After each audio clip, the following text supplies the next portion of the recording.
Welcome, ladies and gentlemen, to the third episode of the 5 o'clock podcast, where we learn to make better decisions in life. I'm Alex, and today we're gonna be talking about emotions. We've already touched them a couple of times, and it is quite the occasion to expand. What are emotions? Emotions are biological states associated with the nervous system, brought on by neurophysiological changes variously associated with thoughts, feelings, behavioral responses, and a degree of pleasure or displeasure. If put more simple, it is positive or negative experience associated with some physiological pattern. They initially were an evolutional tool designed to improve survivability. Generally good events were met by positive reactions and vice versa. But now, as our survival is actually inevitable, some of them are pointless or even harmful. Why and how?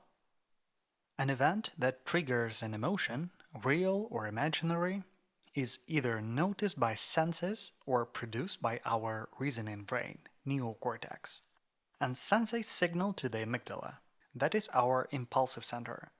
It reacts with an emotion related to the event and immediately pushes our nervous system to act accordingly. It is a primal tool, very strong and very effective. That's why it cannot really be controlled until this point. Only now our neocortex can understand our state. It takes to be quite attentive, to think now instead of acting, to recognize, accept, investigate the emotion, and only then act.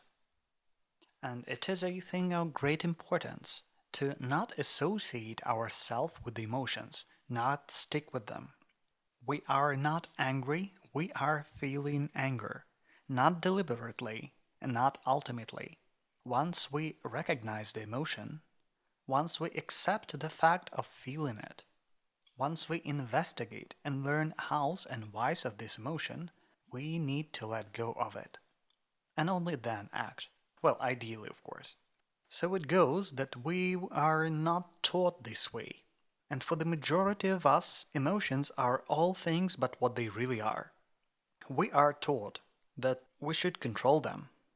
Well, it's just that our mind functions in such a way that control cannot be applied here at all.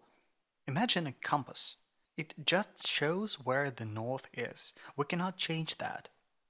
We are taught that there are good or bad emotions, but like no side of the world is such wherever the compass points. We are taught that certain emotions should be felt at certain times, but the north is just where it is. Overall, we can use this compass to guide our steps when we need it and where we need it. It is not easy by any means, but it's well worth the price. Statistically, emotionally intelligent people perform better in life, and even more than that, they feel better and are treated better by the others. Now, what is it that we have to do and how? Here I'll refer to Daniel Goleman's Emotional Intelligence book, but not to it alone. Here are the areas for our growth. First, self-awareness. Learn what emotions are typical for you and for the others, when they are felt, and train to always know what you're up to. Second, managing emotions. Do not try to quench them. Do not try to ventilate. Learn to find a positive replacement or a distraction. Do not identify with the emotions.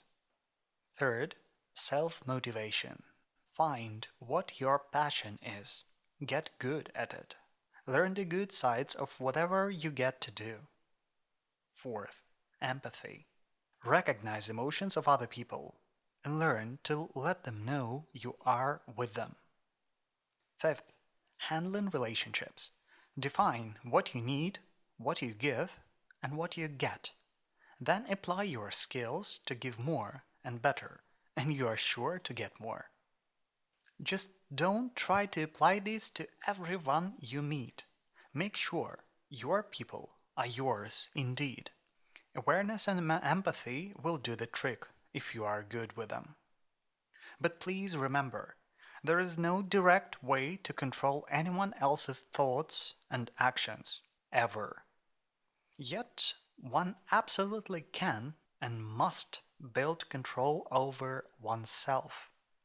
It ain't anything new. The most developed and systematic understanding of self-control and emotions dates back to ancient Stoics.